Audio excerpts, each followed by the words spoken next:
Bismillahirrahmanirrahim. Assalamualaikum warahmatullahi wabarakatuh. Innal hamdalillah nahmaduhu wa nasta'inuhu wa nastaghfiruh wa na'udzu billahi min shururi anfusina wa sayyiati a'malina. Man yahdihillahu fala mudilla lahu wa man yudlil fala hadiya lahu. Asyhadu an la ilaha illallah wahdahu la syarika lah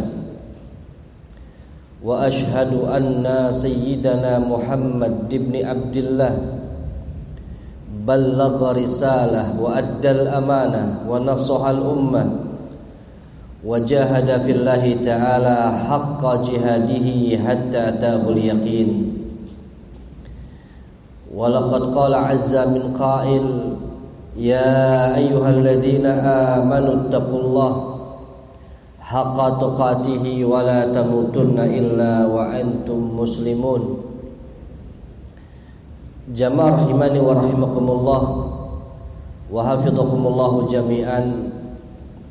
Alhamdulillah, segala puja-puji hanyalah milik Allah Azza wa Jalla, yang mana dengan kenikmatannya kebaikan menjadi sempurna, yang mana dengan kenikmatannya kita bisa kembali dikumpulkan oleh Allah Azza wa Jalla di salah satu rumah di antara rumah-rumah Allah Azza wa Jalla untuk menumbuhkan, mengembangkan, menambahkan keimanan kita yang ada pada kalbu kita semuanya.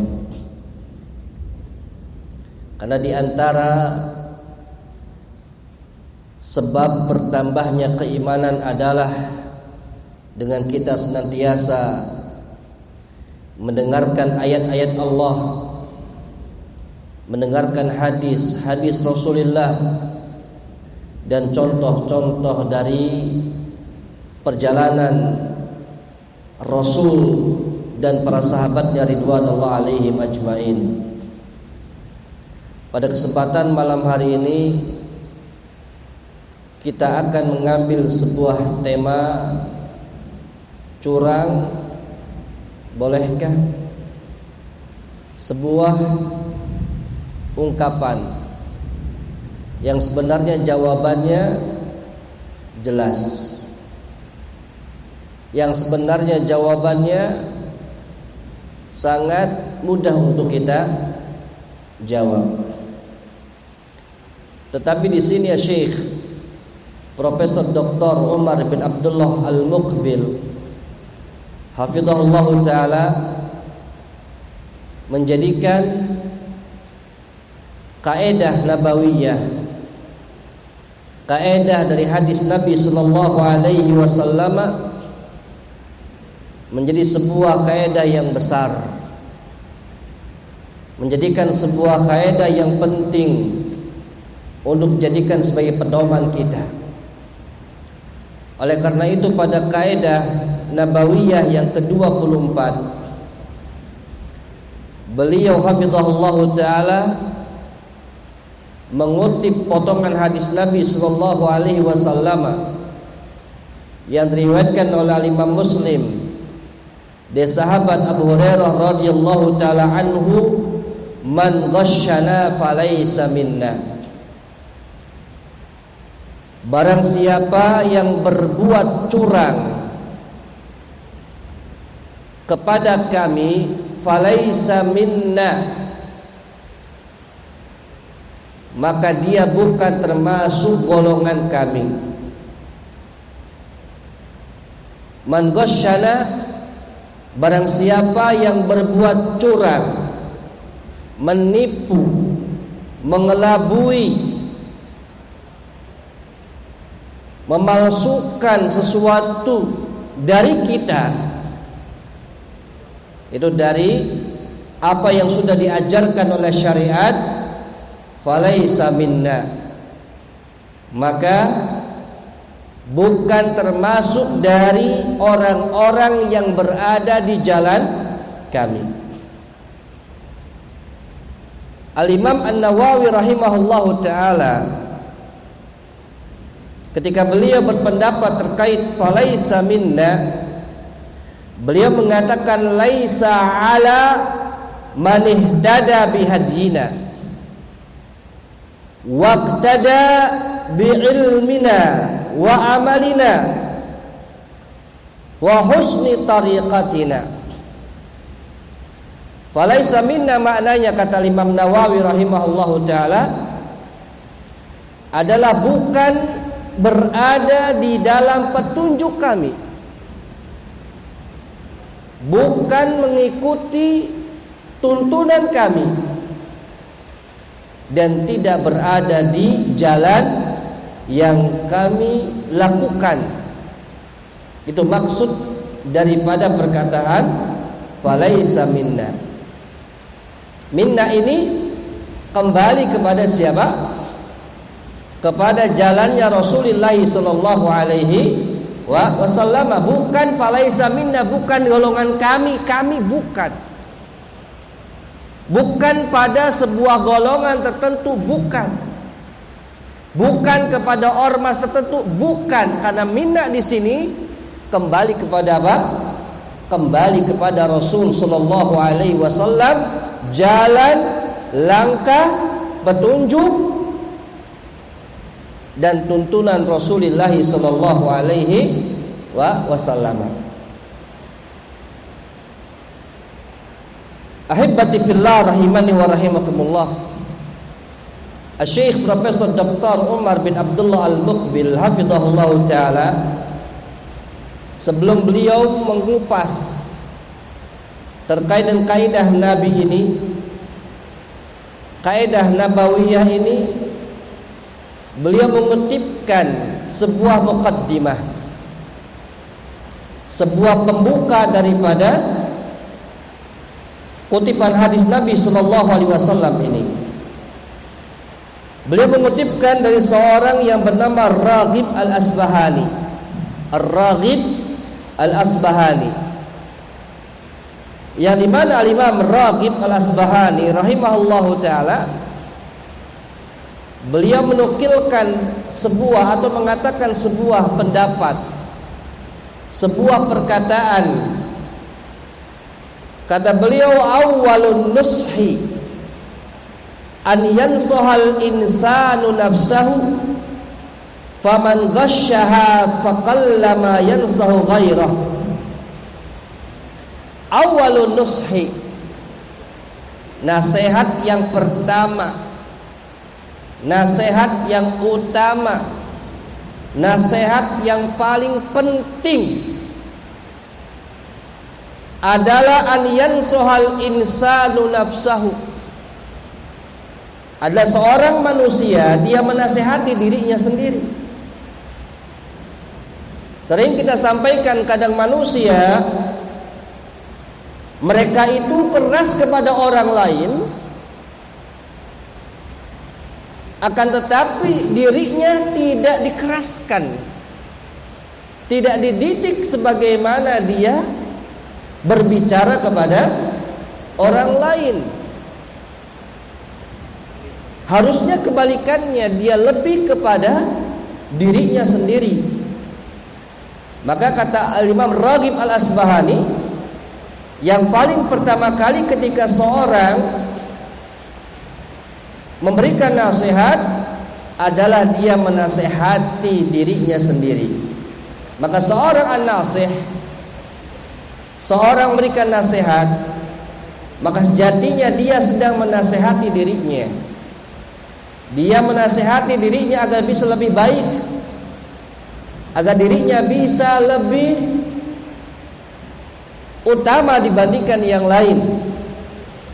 Faman ghasyaha, barang siapa yang curang kepada dirinya, faqallama yansahu ghairahu, maka pasti dia akan kurang pula untuk menasehati orang lain. Artinya ada titik celah bagaimana dia menasihati orang lain sedangkan dia sendiri tidak memahami apa yang dia sampaikan, yang sejatinya dia sedang menasihati dirinya sendiri. Ini adalah awal muqaddimah yang disampaikan oleh Imam Ar-Raghib Al-Asbahani rahimahullahu ta'ala. Kemudian kata Syekh hafizahullahu ta'ala, kaidah ini adalah kaidah yang mengajarkan kepada kita adabut ta'amul ma'al khalq, adab berinteraksi, adab bermuamalah dengan hamba Allah Azza wa Jalla. Maka di sini dikatakan al-khalq. Al-khalq itu umum, bukan hanya kaum muslimin, akan tetapi semua hamba Allah Azza wa Jalla. Dan disebutkan kata beliau bahwasannya di antara salah satu sebab munculnya hadis yang mulia ini, man ghasyana falaysa minna, ada sebab nurutnya, ada sebab munculnya hadis yang mulia ini. Disebutkan pada suatu hari, kata Abu Hurairah radhiyallahu taala anhu, Rasulullah sallallahu alaihi wasallam marra ala subrati ta'amin. Jadi Nabi sallallahu alaihi wasallam pada suatu hari mendatangi sebuah pasar. Dan ketika di pasar, beliau sallallahu alaihi wasallam mendatangi sebuah warung. Ya, sebuah warung.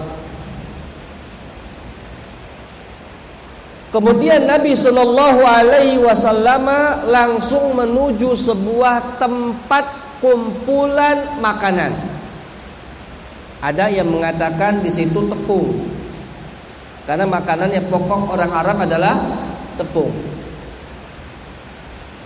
Kumpulan atau sekarung tepung. Kemudian fa'adkhala yadahu fiha. Kemudian Nabi sallallahu alaihi wasallam memasukkan tangannya beliau. Falalat asabi'uhu balala. Kemudian beliau dapatkan tangannya itu, jari-jarinya itu basah. Ya, jadi ada tumpukan tepung.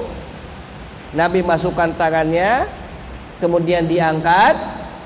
Ternyata di sana ada balal, artinya basah. Ya. Kemudian apa kata Nabi sallallahu alaihi wasallam mengatakan kepada pemilik toko tersebut, ya sahiba at-ta'ami, ma hada? Apa ini balal ini? Kemudian apa kata pemilik toko tersebut? Mengatakan asabathu sama, asabathu as-sama. Tumpukan tadi itu terkena apa? Terkena hujan. Terkena hujan. Asabathu sama, terkena hujan. As-sama di sini bukan terkena langit, kan begitu. Ya, artinya terkena air hujan. Kemudian apa kata Nabi sallallahu alaihi wasallam? Afala ja'altau fawqa ta'am kayyarahun nas. Kenapa kau tidak jadikan tadi itu, ya, yang basah itu ditaruh di atas, ditaruh di atas, bukan di bawah. Ya, perhatikan. Kenapa yang basah itu tidak kau taruh di atas? Supaya apa? Kayyarahun nas, supaya bisa dilihat oleh manusia, oleh orang yang ingin membeli. Oh, ini basah. Ya, Nabi sallallahu alaihi wasallam ingin mengajari kepada pemilik toko tersebut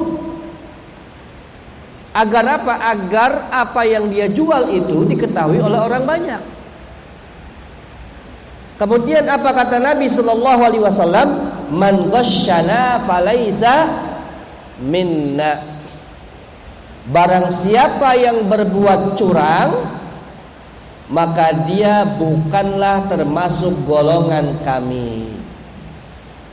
Maka jelas di sini jangan sampai ada orang menerjemahkan falaisa minna ini kembali kepada komunitasnya.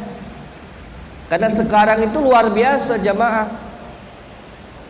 Banyak orang yang menggunakan akal mereka untuk menerjemahkan itu. Sesuai dengan apa? Sesuai dengan pemahaman yang mereka pahami. Mungkin baru-baru ini nih kita mengetahui ada seorang, anggaplah dikatakan orang intelektual, ya, tersebar di TikTok, Instagram, atau mungkin bahkan YouTube, ya, dan Facebook, yang dimana dia mengotak-ngatik, sing penting cocok.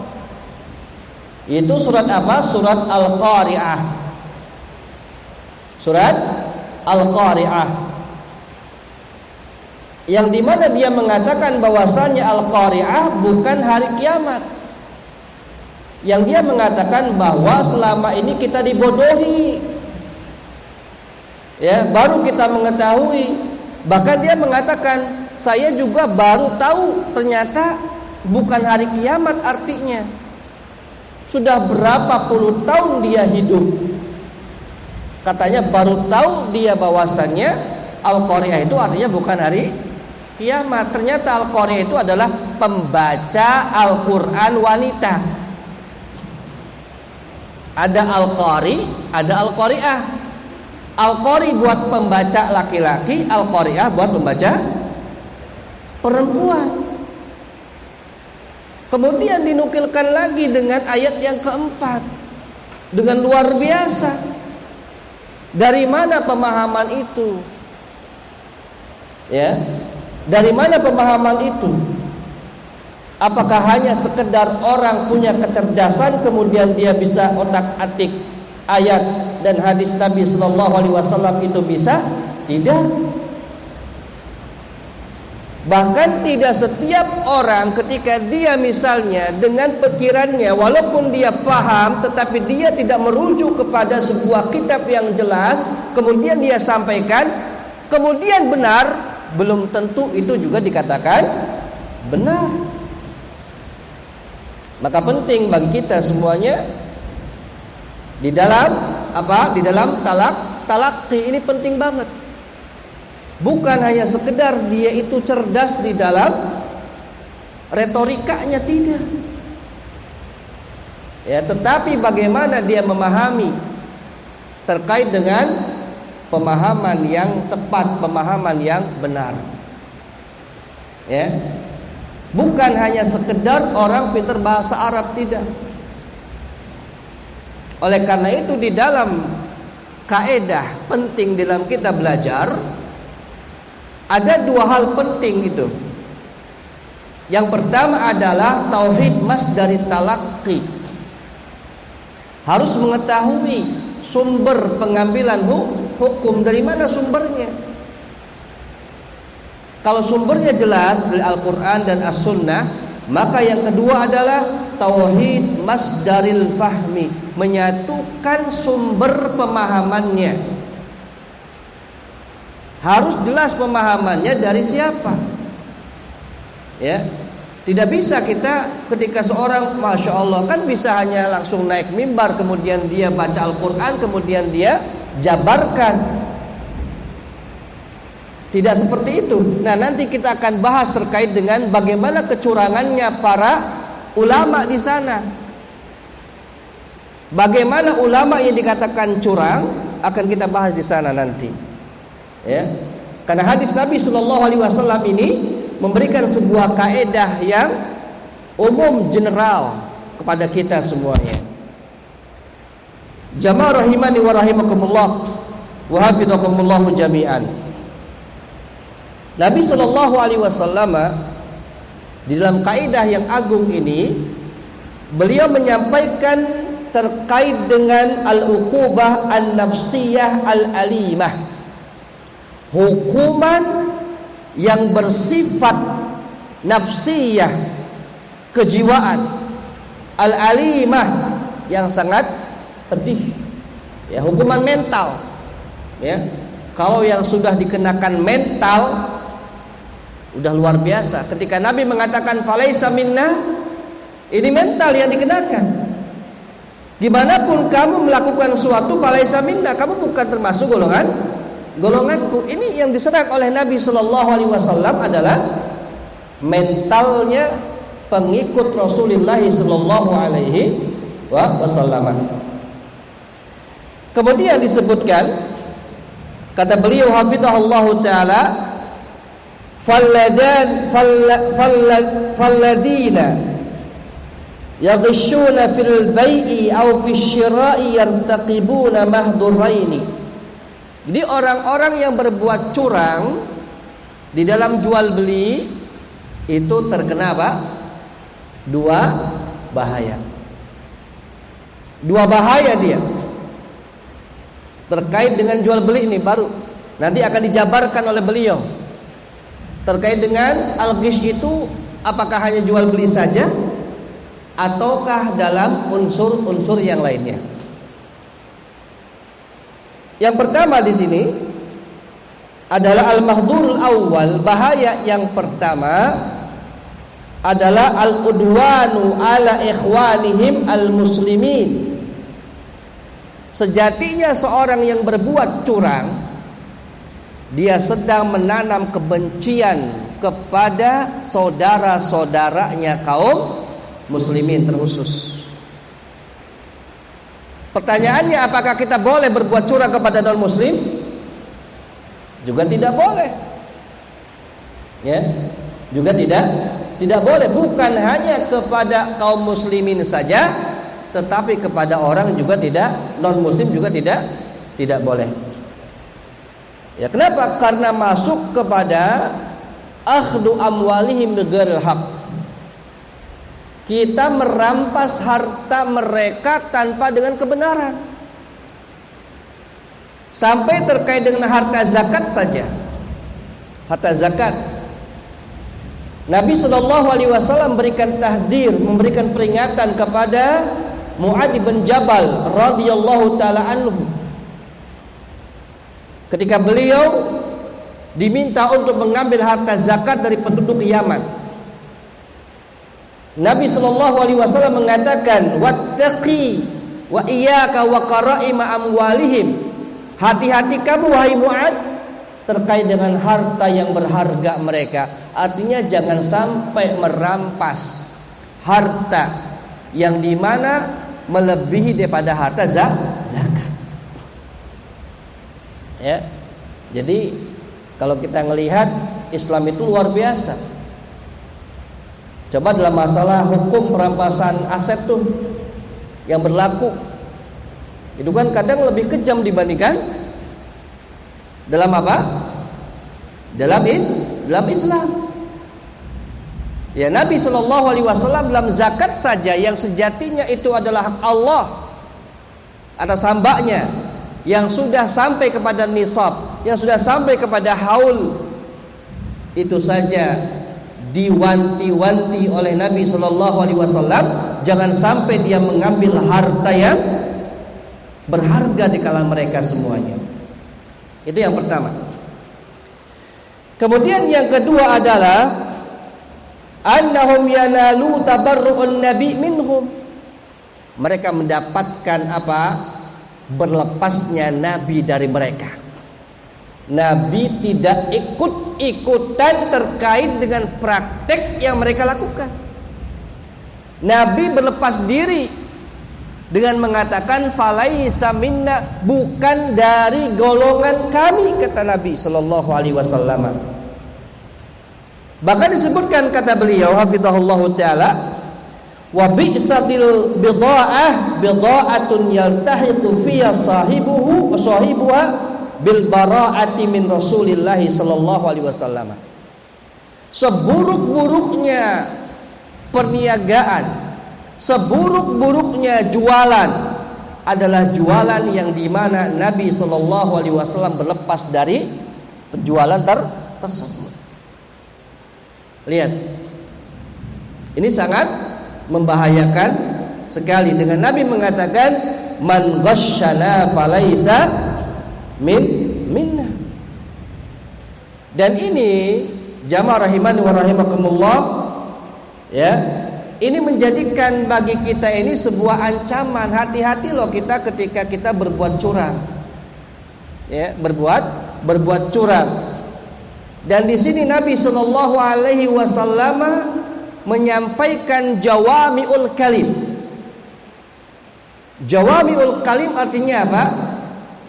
Kata-kata yang sedikit, kalimat yang singkat, akan tetapi memiliki makna yang sangat luar biasa luasnya. Itu man ghasyana falaisa minna. Dan ternyata di sini kata beliau hafizahullahu taala, sebuah kalimat yang menyeluruh terkait dengan kecurangan. Kecurangan di dalam jual beli, kecurangan di dalam menuntut ilmu dan mengajarkan ilmu. Menuntut ilmu itu misalnya dengan proses mencontek, ya, kita pingin nilai gede tapi dengan catatan apa? Nyontek. Nah, itu dalam menuntut ilmu. Kemudian di dalam ta'lim, di dalam pembelajaran, ya, kita curang bahwasannya apa yang kita sampaikan tidak bisa dipertanggungjawabkan. Nah, ini bahaya. Ya. Jadi apa yang kita sampaikan, apa yang kita informasikan kepada orang bukan informasi yang hoax. Bukan informasi yang di dalamnya ada sebuah kedustaan. Jangan sampai kita curang di dalam masalah ini, ya. Di dalam masalah talim, kita mengajari orang, kita menyampaikan informasi kepada orang, ini penting sekali. Jangan sampai informasi yang kepada orang itu informasi yang hoax, informasi yang tidak tepat, informasi yang tidak benar. Kemudian yang lainnya adalah tentang masalah hukum. Jangan sampai ada orang ketika ditanya tentang masalah hukum, tentang masalah fatwa, dalam rangka untuk apa? Mencarikan sebuah ketenaran dia agar dia cepat naik. Sing penting yang bertanya itu puas, apalagi dia adalah orang yang punya kedudukan. Maka ketika dia menyampaikan tidak sesuai dengan apa yang sejatinya Allah dan Rasulnya dan generasi-generasi terbaiknya tidak menyampaikan kepada kita, kemudian tidak itu disampaikan, ini berarti kita sudah curang di dalam menyampaikan sebuah hukum. Ya, jangan kita mengatakan ini kata si fulan. Ditanyakan lagi pada si fulan, ini kata si Alan. Ditanyakan lagi pada si Alan, ini kata si Ilan. Akhirnya enggak ketemu. Akhirnya tidak ketemu. Maka di sini ada sebuah kecurangan di dalam apa? Di dalam menyampaikan sebuah hukum. Kemudian di dalam masalah tarbiyah, pendidikan, ya, jangan sampai ada curang. Jangan sampai ada curang. Ya. Kemudian di dalam masalah nasihat, di dalam muamalah, maka di dalamnya tidak boleh ada kecurangan dan tidak boleh ada yang namanya mengelabui. Ya. Terkhusus dalam pendidikan nih. Kadang ketika kita nih berbicara kepada guru kita, bertanya, kemudian apa katanya? Kamu belum sampai ilmunya. Ini martabatnya martabat, bukan martabat kamu nanti. Ya. Kalau memang ketika dia menyampaikan itu dalam rangka untuk memberikan sebuah tadarruj fi ta'lim, fi talabil ilmi, langkah-langkah, tahapan-tahapan dalam mencari ilmu, maka boleh. Karena Nabi Shallallahu Alaihi Wasallam tidak menyampaikan secara keseluruhan kepada orang ketika apa? Ketika bertanya. Maka ada sebuah kitab tuh, ya, yang terkait dengan apa? Pertanyaan sahabat kepada Nabi, ya, yang dimana Nabi Shallallahu Alaihi Wasallam jawabannya beda tergantung kebutuhan orang pada waktu itu. Kadang ada ilmu yang disampaikan nanti, tidak harus terburu-buru. Ya, ini kata beliau. Ini hal yang sangat penting untuk kita pahami bersama. Ya, bahwa ternyata di dalam kecurangan itu bukan hanya kecurangan di dalam jual beli saja. Ya, kecurangan di dalam kita berilmu, kecurangan kita dalam menyampaikan ilmu, kecurangan kita dalam berfatwa, di dalam berikan hukum dan lain sebagainya. Ya, maka berhati-hati. Ya, maka berhati-hati. Karena di antara min afatil lisan, di antara bahaya lisan ketika seorang berbicara adalah dia ketika berbicara tanpa ada ilmu. Nah, sekarang ya kita berada di sebuah zaman, sebuah era yang dimana mungkin diamnya kita lebih baik dibandingkan banyak bicaranya kita, apalagi terkait dengan sebuah kemaslahatan orang banyak. Ya, jamaah rahimani wa rahimakumullah wa hafizakumullah jami'an. Masih jam berapa? Berapa menit lagi? 2 menit lagi ya. Tapi mungkin untuk bahasan yang berikutnya kita kita akan selesaikan setelah salat Isya.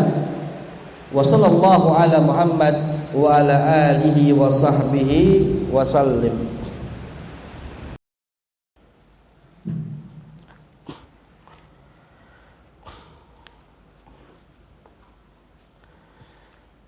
Bismillahirrahmanirrahim. Alhamdulillah wassalatu wassalamu ala Rasulillah wa ala alihi wa sahabatihi wa man walah wa la haula wa la quwwata illa billahi amma ba'd. Jamaah rahimani wa rahimakumullah wa hafizakumullah jami'an. Syekh Profesor Dr. Umar bin Abdullah Al-Muqbil hafizahullah taala menyebutkan ada beberapa jenis yang namanya kecurangan. Tadi beliau sampaikan secara singkat terkait dengan kecurangan dan juga bahaya-bahaya yang ada. Kemudian beliau ingin menyampaikan kecurangan itu dalam hal apa saja. Walaupun asbab wurudnya atau sebab turunnya hadis yang mulia ini, sebab musabab Nabi mengatakan hadis yang mulia ini adalah terkait dengan jual beli. Beliau hafizahullah ta'ala mengatakan gambaran yang pertama adalah al-ghisyu fil buyu', curang di dalam jual beli. Tadi sudah kita terangkan terkait dengan kecurangan tersebut. Kemudian yang al-ghish fil ijarat, di dalam sewa menyewa. Wad-duyun, di dalam hutang piutang. Curang dalam hutang piutang. Artinya seorang ketika meminjam uang kepada orang lain, maka jangan sampai dia niatkan untuk tidak bayar. Kalau dia sudah niatkan untuk tidak bayar, di samping dia itu adalah orang dikategorikan pencuri, dia juga masuk kepada kategori curang di dalam hutang piutang. Kemudian di dalam masalah anqihah, masalah pernikahan,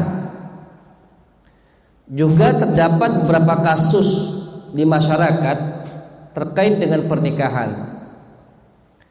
Ada seorang istri yang statusnya sejatinya dia masih sebagai seorang istri si fulan. Akan tetapi dia mengatakan bahwasannya dia sudah cerai dengan si fulan tanpa ada sebuah bukti. Kemudian dia nikah lagi. Ini juga masuk kepada penipuan dan kecurangan dalam pernikahan. Kemudian ada orang menganggap wali orang lain, ya, yang wali tersebut diminta mengaku untuk sebagai walinya. Ini juga terjadi. Ini masuk kepada kecurangan di dalam pernikahan. Kemudian dalam masalah dabaih, di dalam penyembelihan, ya, ini kecurangan juga bisa terjadi dalam penyembelihan. Kemudian di dalam muamalah yang lain, dalam akad juga harus jelas, ya, antara penjual dan pembeli ada yang namanya khiyar. Al-bay'ani bil khiyar ma lam yatafarraqa. Harus ada namanya khiyar.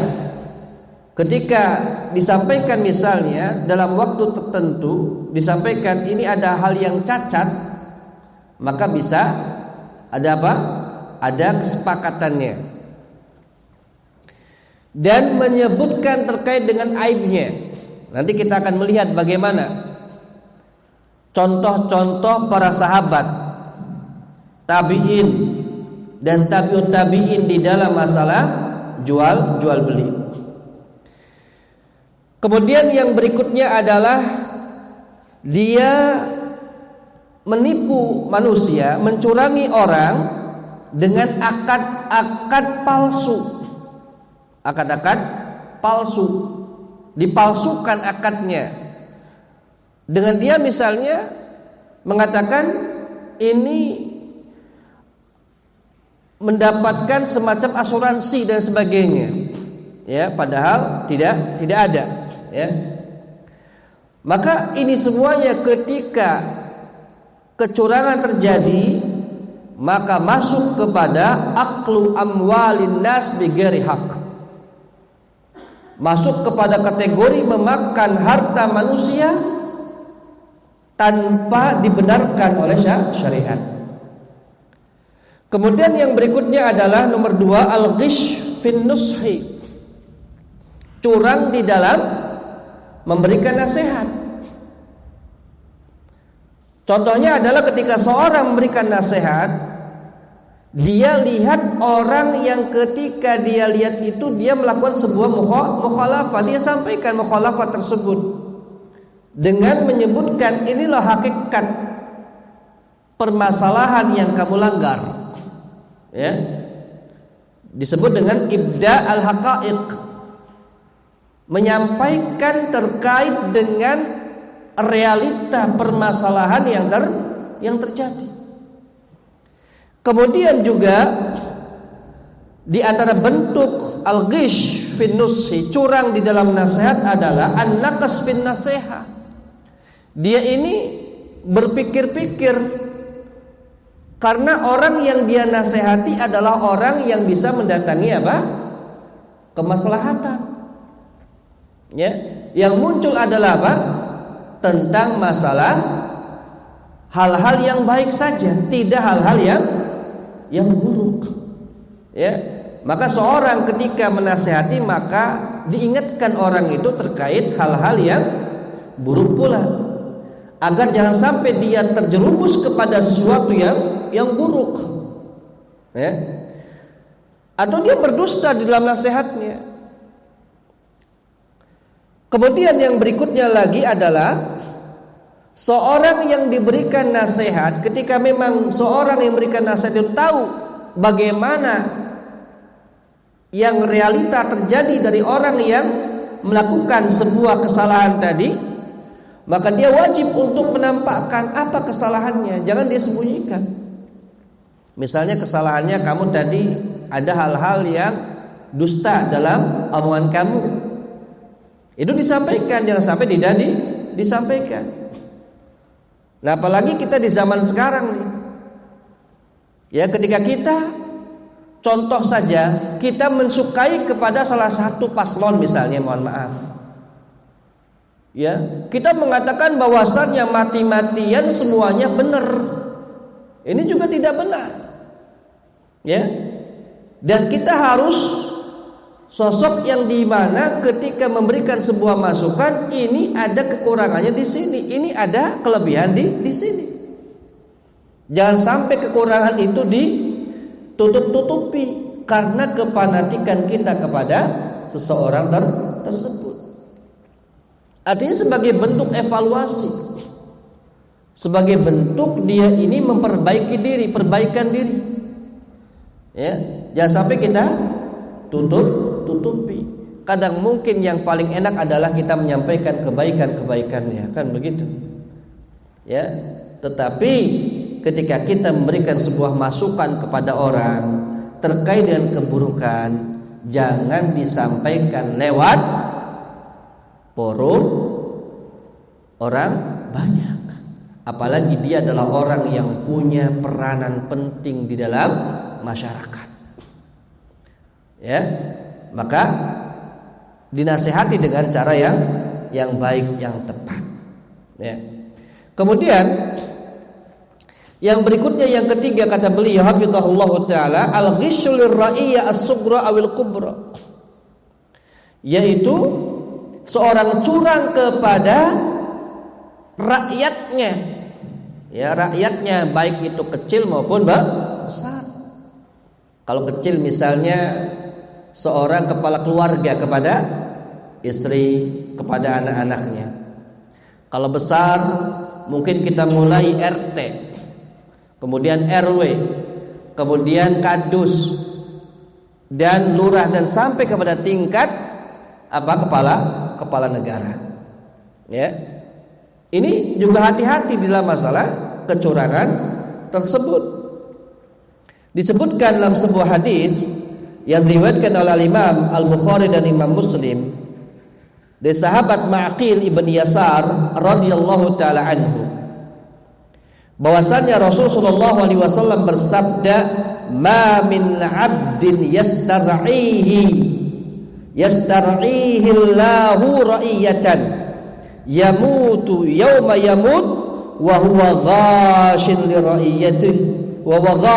ra'iyatihi illa harramallahu alaihi jannah." Tidaklah ada seorang hamba Allah diberikan sebuah kepemimpinan oleh Allah Azza wa Jalla, yang dia memimpin sebuah rakyat, sebuah komunitas, ya, baik kecil maupun besar. Ya. Kemudian dia meninggal dunia, dan ternyata ketika dia meninggal dunia dia itu ghasyun, dia curang, dia tidak bersikap adil, dia pilih-pilih. Ya, karena ini mohon maaf pendukung saya, maka saya akan berikan sarana fasilitas yang lebih, kalau ini enggak. Ya, maka seorang ketika menjadi pemimpin, maka semuanya adalah rakyatnya. Ya, begitu juga ketika seorang suami, seorang bapak tidak boleh pilih-pilih anaknya. Ini anak pintar, maka saya berikan lebih. Ya, maka warisannya pun saya berikan lebih. Kenapa? Karena dia pintar. Ya, maka ingat, i'dilu baina auladikum. Ya, fattaqullah, bertakwalah kamu kepada Allah. I'dilu baina auladikum, bersikaplah adil kepada anak-anak kalian semuanya. Ini skala yang kecil. Skala yang besar adalah masyarakat. Kemudian illa harramallahu alaihil jannah, melainkan Allah Azza wa Jal akan haramkan padanya surga. Ya, masuk surga itu kira-kira mudah apa sulit? Ya, Mudah apa sulit?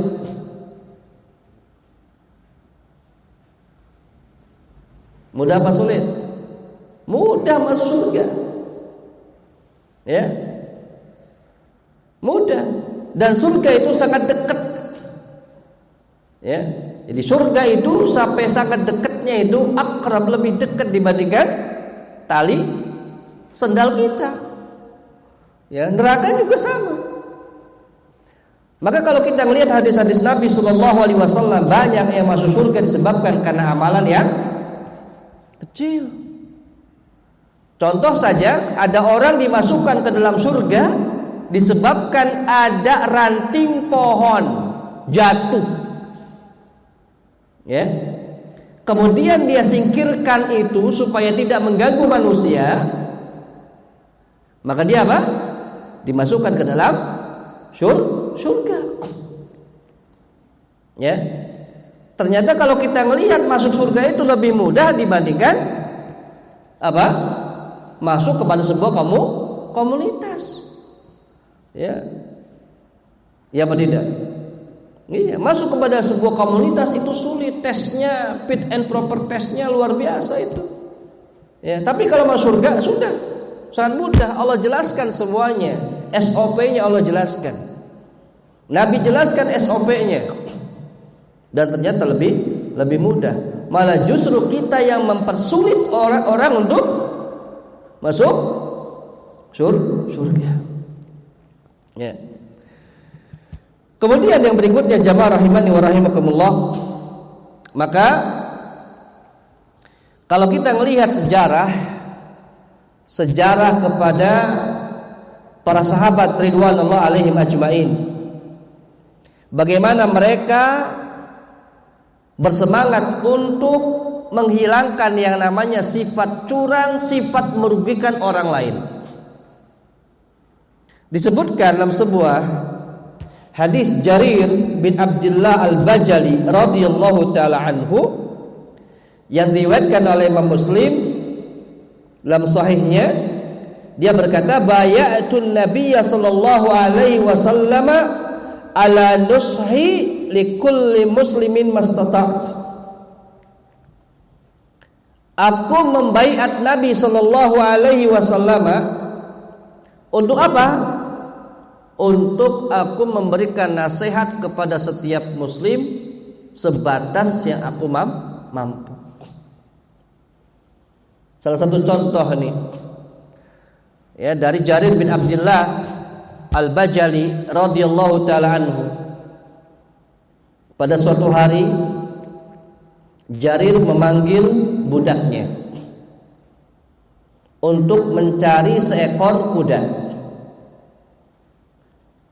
Dia mengatakan kepada budaknya, pergi kamu ke pasar, cari seekor kuda. Maka budak ini, budak yang luar biasa, pinter nawar. Bahkan budak ini bisa mengelabui penjual, ya, apa? Penjual dari kuda tersebut, saking hebatnya. Nah, ini pembeli yang luar biasa. Dia pergilah ke pasar. Tiba-tiba di situ ada orang penjual menjual kudanya dengan harga 500 dirham. 500 dirham. Maka seorang budak dari Jarir bin Abdullah Al-Bajali ini, dia mendatangi tuh penjual tersebut. Dia lihat tuh kuda, kemudian dia sampaikan, kuda ini ada masalah nih. Kuda ini ada masalahnya nih. Ya, biasa kalau orang pembeli, sehebat-hebatnya barang, sesempurna-sempurnanya barang, pasti untuk menurunkan harga jual, dia cari kelemahannya. Itu pembeli yang luar biasa. Padahal mungkin si penjual saja nggak tahu. Akhirnya si budak tadi mengatakan kepada penjual kuda ini, turunkanlah. Kemudian diturunkan, harganya berapa? 400. Kemudian apa kata budak tersebut? Turunkanlah 300. Akhirnya kata si penjual, ya sudah. Tetapi bukan saya yang beli. Bukan saya yang beli. Yang beli adalah majikan saya. Yang akan bayar adalah majikan saya. Maka dibawalah tuh penjual kuda tersebut berserta dan kudanya dan budak tadi untuk dibayar. Kemudian Jarir bin Abdullah Al-Bajali bertanya kepada penjual tersebut, berapa yang kamu jual ini? 500 dirham. Dan biasa orang-orang Arab pada waktu itu tidak pernah yang namanya nurunkan harga sampai harga ke apa yang dihargai oleh si budak tadi. Ya, ketika mengatakan 500 dirham, si budak tadi mengatakan, ya sayyidi wahai tuanku, tadi sudah saya tawar 300. Kemudian apa kata Jarir bin Abdullah Al-Bajali? Mengatakan kepada penjual tadi, bagaimana kalau 400? Lebih tinggi dibandingkan budak tadi. Apa katanya? Ya monggo terserah. Bagaimana kalau 500? Ya itu auto pas dengan apa ya saya tawarkan tadi, 500 dirham. Dilihat lagi, ini kudanya istimewa. Ini kudanya istimewa. 600, 700, 800 dirham. Ada yang nawar menaikkan harga? Ya, yang nawar biasanya nurunkan harga. Kenapa? Karena Jarir bin Abdullah Al-Bajali tahu ini kuda istimewa, kok sampai ditawar segitu kan itu. Ya. Yang dimana penjualnya saja mungkin tidak tahu terkait dengan istimewanya nih kuda. Akhirnya deal lah berapa? 800 dirham. 800 dirham. Ya. Ini menguntungkan penjual apa merugikan penjual? Ada yang jual beli kayak gitu. Ya. Ditawarnya lebih tinggi. Ini para sahabat ridwanullah alaihim ajmain ketika mereka, salah satunya adalah Jarir bin Abdullah, ketika mereka apa? Membeli sesuatu yang memang istimewa. Maka dibelilah 800 dirham. Dan dia menyampaikan, bayatun nabiyya sallallahu alaihi wasallam an-nushu ala kulli muslim. Aku membaiat Nabi sallallahu alaihi wasallam untuk apa? Memberikan nasihat kepada setiap muslim. Maka jamaah rahimani wa rahimakumullah, disebutkan pula kadang orang tuh BU. Apa tuh BU? Butuh uang. Ada orang menjual HP nih, karena dia saking butuhnya, dia jual berapa? Dia jual 500. Tapi pembeli tahu dia lagi butuh duit, gimana kalau 200? Ya, padahal HP-nya bagus. Padahal HP-nya bagus. Ya. Maka dengan terpaksa dia lepas. Harusnya ini betul-betul orang yang butuh duit nih. Maka harganya sama. Kira-kira harga pasarannya berapa, kan begitu. Ya. Ini kalau misalnya apa namanya? Dia memahami untuk membantu. Tetapi boleh saja kita menawar, gak ada masalah. Ya, nggak ada masalah. Antara din bainahuma, saling ridho di antara kedua belah pihak. Kemudian contoh yang kedua adalah dari seorang tabi'in Muhammad bin Sirin rahimahullahu taala. Muhammad bin Sirin rahimahullahu taala, beliau menjual seekor kambing. Menjual seekor kambing.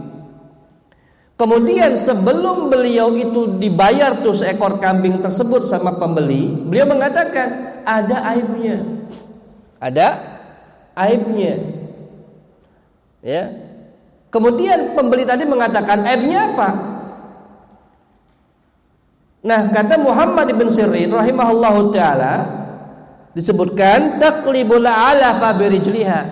Dia sering nginjek makanannya dengan kakinya. Oh, itu aib. Ya, jadi makanan tuh, ya, makanannya kambing diinjek-injek gitu kan? Ya. Itu kata Muhammad ibn Sirin merupakan salah satu aib. Ya. Kemudian contoh yang lainnya adalah dari Al-Hasan ibn Saleh rahimahullahu taala. Al-Hasan ibn Saleh rahimahullahu taala dia ingin menjual budak wanita. Kemudian ketika dia ini ingin menjual budak tersebut, dia sampaikan dulu aibnya apa nih budak. Apa katanya? Innaha qad takhammanat marratan indana daman.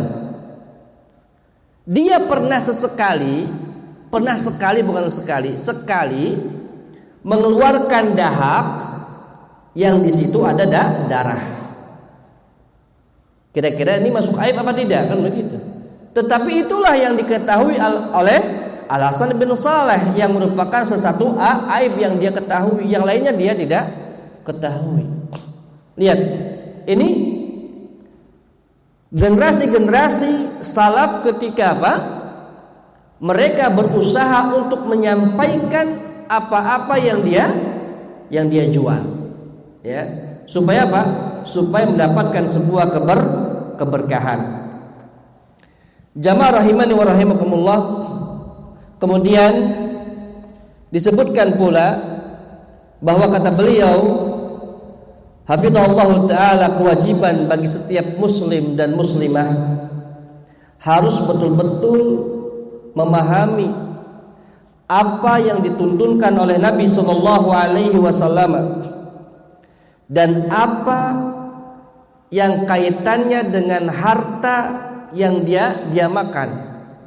Jangan sampai harta yang dia makan adalah harta yang tidak halal, harta yang dimana kandungannya tersebut ada kepemilikan orang lain. Maka ketika seperti itu falyatahallal, maka carilah kehalalan supaya apa? Supaya kita bisa berlepas ya dari hal-hal yang tidak halal masuk ke dalam perut kita semuanya. Salah satu contoh itu Abu Bakar radhiyallahu taala anhu. Pada suatu hari Abu Bakar radhiyallahu taala anhu diberikan makanan oleh seorang budak, yang dimana Abu Bakar radhiyallahu taala anhu husnudzon, ini budak ini baik. Kemudian dimakanlah makanan yang diberikan oleh gulamnya tadi. Kemudian disampaikan oleh gulam tadi kepada Abu Bakar radhiyallahu taala anhu, apakah engkau tahu apa yang kau makan tadi? Abu Bakar mengatakan tidak.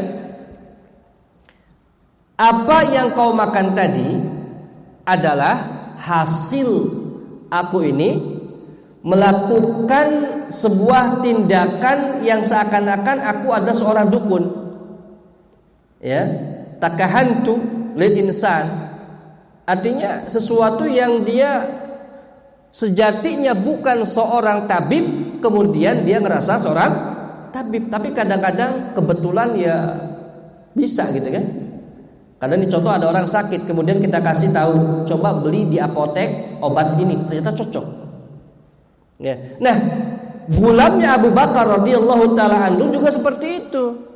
Dia bukan fakarnya, tetapi dia ngasih tahu kepada orang. Lah, ternyata itu adalah benar terjadi. Ya. Kemudian akhirnya apa? Dia pun diberikan upah dari apa yang telah dia lakukan, padahal dia kondisinya sedang apa? Sedang melakukan sebuah penipuan. Tetapi ternyata Allah berikan itu apa? Kebetulan.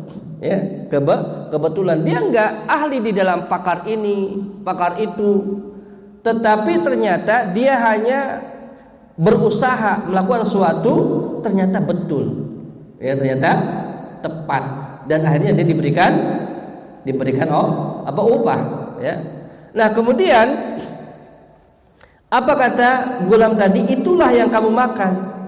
Apa yang aku berikan kepada engkau makanan, itu adalah hasil upah yang aku lakukan tadi, seperti itu. Kemudian kira-kira Abu Bakar radhiyallahu taala anhu apa yang beliau lakukan? Beliau langsung memasukkan tangannya sampai kepada apa? Paling ujungnya jarinya, bukan tangan ya, kalau tangan nggak masuk, ya, jarinya, ya. Kalau sini kan ya dahu, ya, tangannya, ya. Jadi jarinya kemudian beliau muntahkan, ya. Padahal secara hukum, artinya kalaupun Abu Bakar radhiyallahu taala anhu beliau tidak memuntahkan apa di dalam perutnya beliau, itu tidak ada masalah. Kenapa? Karena ketidaktahuan beliau radhiyallahu taala anhu, dan beliau juga melihat gulamnya ini adalah orang yang selama ini berbuat jujur kepada dia. Tetapi Abu Bakar radhiyallahu taala anhu tidak ingin ada yang masuk ke dalam perutnya tersebut, ada hal-hal yang diharamkan oleh Allah Azza wa Jalla. Kemudian disebutkan, dikeluarkan oleh Imam Ibnu Abid Dunya dari Yazid Al-Aus Al-Ayyis, yang dimana dia menyebutkan firman Allah Azza wa Jalla dari Musa ibn A'yun tentang firman Allah Azza wa Jalla, innama yataqabbalallahu minal muttaqin. Sejatinya Allah Azza wa Jalla hanyalah menerima dari orang-orang yang bertakwa. Artinya orang-orang yang memahami ini adalah hal kecurangan, ini adalah penipuan, ini adalah pengelabuan, ini adalah haram dan sebagainya. Ya, seorang muttaqin dia mengetahui itu semuanya, maka itulah yang akan diterima oleh Allah Azza wa Jalla.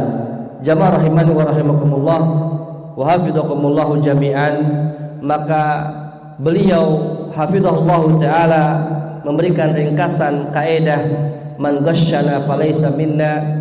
Yang pertama adalah falaysa minna, bukan termasuk orang yang berada dalam petunjuk kami, bukan termasuk orang yang berada dalam manhaj kami, bukan yang termasuk orang yang menapaki jalan kami. Itu jalannya siapa? Rasulullah sallallahu alaihi wasallam. Bagaimana seorang ketika disampaikan oleh Rasulullah sallallahu alaihi wasallam, kemudian dia ridha dengan perbuatan kecurangan tersebut. Kemudian yang kedua, ma tarattaba 'alal ghish kulluhu syarrun wa mamhuqul barakah. Kecurangan yang dilakukan dalam bentuk apapun juga yang tadi disampaikan oleh beliau hafizahullahu taala, itu adalah keburukan. Wa mamhuqul barakah, dan akan dihilangkan keberkahannya. Dihilangkan keberkahannya. Kemudian yang ketiga, bainal ghishyi was-sidqi muraqabatullah. Antara al-ghish, kecurangan, ya, dan juga as-sidq, kejujuran, itu ada namanya muraqabatullah, ada awasan, pantauan dari Allah Azza wa Jalla. Jamaah rahimani wa rahimakumullah, ini yang bisa kita kaji dalam kaidah ke-24 ini. Mudah-mudahan bisa memberikan sebuah hazanah keilmuan bagi kita semuanya, menjadikan pedoman dalam kehidupan kita semuanya terkait dengan hal-hal dari kecurangan, ya, penipuan dan pengelabuan kepada sesama kaum muslimin dan kepada seluruh makhluk Allah Azza wa Jalla. Wallahu taala a'lamu bissawab, wa subhanakallahumma bihamdika asyhadu an la ilaha illa anta astaghfiruka wa atubu ilaik. Assalamualaikum warahmatullahi wabarakatuh.